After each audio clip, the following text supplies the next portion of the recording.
እንግዲህ ዛሬ በጣም ደስ ያለኝ ቀን ነው። በጣም ደስተኛ ነኝ። እንግዲህ ይሄን አስፋልት ስንጀምር በጣም እገዛ እንደምንፈልግ ለሁሉም የህብረተሰብ ክፍሎች ስናሳውቅ ነበር።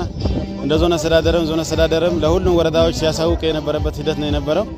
እንግዲህ ወራቤ ከተማ ከሌሎች ከተሞች ተወዳዳሪ እንድትሆን በጣም አንድ ከሚቀርቧት ጉዳዮች አንዱ የመሰረተ ልማት የማሟላት እንትነው የአስፋልት ጉዳይ ነው። አስፋልት ተለዋጭ አስፋልት የላትም ወራቤ ከተማ አስተዳደር።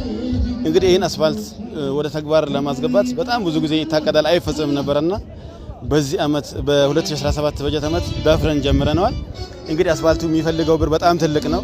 እስከ ከ1 ቢሊዮን ብር በላይ ነው የሚፈልገው። ይሄንን ስንጀምርም ሙሉ የስልጤን ማህበረሰብ ያግዘናል ብለን ከዚህ ቀደም የሰራቸው የልማት ስራዎችን ስለምናቅ ከጀመርነው እንጨርሰዋለን ብለን ተማምነን ነው የጀመርነው። እንግዲህ ይሄን ከጀመርን በኋላ በርካታ የማህበረሰቦች በከተማ አስተዳደርም እንደው በራሳችን እንጀምር ብለን ከተማ ላይ ያሉ ነጋዴዎች፣ ባለሀብቶች ተንቀሳቀሰንም ጭምር ባለሀብቶችን እያንቀሳቀስን ስንሰራን የነበረው። እንግዲህ ይሄን ታሳቢ ተደርጎ አመራሩም ከደንወዙ ቃል እየገባ ነው የሰጠ ነው። ባለሙያውም ከተማም ዞንም በዛ ልክ የሰጠበት ሂደት ነው ያለው። ይሄን መነሻ አድርገን ስራውን አስጀምረናል። አጠቃላይ ይሄ አስፋልት ኢሹ ሲነሳ ከተማችንን የዞን አስተዳደራችን አንድ ሞቶ ይዞ ነው የተነሳው። ከተማችን ወራቤ ከተማ አስተዳደር መተላለፊያ ብቻ ሳይሆን ማረፊያም ጭምር እናረጋታለን የሚል ነው። ይሄ በጣም ትልቅ ሀሳብ ነው። ይሄን ሀሳብ ወደ ተግባር እንዴት እንቀይረዋለን የሚል በጣም ብዙ ጭንቀት ያለበት እንትን ነው ማለት ነው። ያን የሚመስል ስራ ደግሞ መስራት አለብን። እንግዲህ የዛሬው እንቅስቃሴ ከመጀመራችን በፊት ሁሉም ወረዳ ላይ ያሉ አመራሮች፣ ከተማ አስተዳደር ላይ ያሉ አመራሮች የወር ደሞዛቸውን የሰጡበት ነው። እንዲሁም ደግሞ ሰራተኞች ከደሞዛቸው እንትን የሰጡበት ነው። ኮሚትመንታቸውን የገለጹበት ነው። ይሄው ዛሬ ደግሞ ከእያንዳንዱ ቀበሌ ከአርሶ አደሩ ተሰብስቦ ሰንጋዎች ወደዚህ የመጡበት ነው ማለት ነው።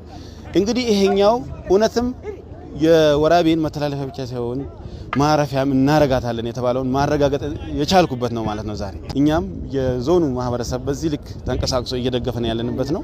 እንግዲህ ከከተማችን ውጭ ያሉ ከዞናችን ውጭ ያሉ ማህበረሰብ አርሶ አደር እንግዲህ በዚህ ልክ የሚያርስበትን መሪ አውቶ እየሰጠን ያለ ነው። እንግዲህ ይሄንንም እኛም በእምነት ደረጃ ይዘን በተሻለ ደረጃ ስራውን ማጠናቀቅ መስራት ይጠበቃል ማለት ነው። እንግዲህ ይህንን እንቅስቃሴ አድርገው በዚህ አስፋልት ላይ የስልጤ ወዳጅ የሆኑ የስልጤ ማህበረሰብ የሆነ የትኛውም የዓለማችን ክፍል ያለ ሁሉ በዚህ ድጋፉን እንዲያደርግልን ነው በዚህ አጋጣሚ ጥሬን ማስተላለፈው። ይሄንንም ሀሳብ ይዘን ስንገባ ተሞክሮ አለው ስልጤ ማህበረሰብ ከዚህ ቀደም በማህበረሰብ ተሰብስቦ በእናት መቀነት ብር ተሰብስቦ ነው ሆስፒታላችን የተገነባው። እንግዲህ ልማት ማህበር ትልቅ የስልጤ ልማት ማህበር ስሊማ አለ። ወራቤ ኮንፈረንስ ስፔሻሊስት ሆስፒታላችንን ስልጤ ማህበረሰብ ነው የተገነባው። ሃይረንዚ የተገነባበት ሂደት ነው ያለው። እንግዲህ ሃይረንዚ ማለት ትልቅ የስልጤ ብራንድ የሆነ ሌሎች ሃይረንዚዎችን መፍጠር አለብን ብለን አሁን አቀደን መስራት ያለብን ጉዳይ ነው። እንግዲህ ትላልቅ ነገሮችን መስራት የቻለ ማህበረሰብ ነው። ለልማት ወደ ኋላ ማይል የጀመረውን ደግሞ የሚጨርስ ማህበረሰብ ነው። እነዚህንም ተሞክሮዎችን ይዘን ነው ይሄንንም ስራ እንሰራለን ብለን አቀደን እየሰራን ያለ ነው።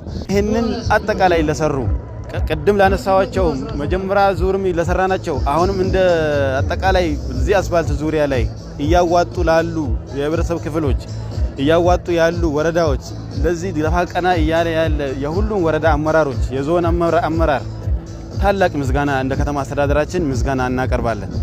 እንዲሁም ከተማ ላይ ያሉ በኮሚቴ ተደራጅተው ቀደም ብለው ሲሰሩ የነበሩ ኮሚቴዎች አሉ። ይሄንን ለማሰብሰብ ጥረት እያደረጉ ያሉ ኮሚቴዎች የራሳቸውን ስራ ጥለው የቤተሰባቸውን የራሳቸውን ኃላፊነት ጥለው ይሄንን ኮሚቴ ተደራጅተው ይሄን ለማሰባሰብ የሚጨነቁ የሚሰበስቡ ኮሚቴዎች አሉ። እነዚህ ትልቅ ምስጋና አለኝ። በዋናነት ግን ይሄንን ሀሳብ በዚህ ደረጃ እንዲደርስ አጠቃላይ ወደ መሬት እንዲወርድ የዞን አስተዳደር ማይተካ ሚና እየተጫወተ ነው ያለው። እኔ በወራቤ ከተማ አስተዳደር ስም የስልጤ ዞን አስተዳደርን ከልብ የመነጨ ምስጋና አለኝ። አመሰግናለሁ።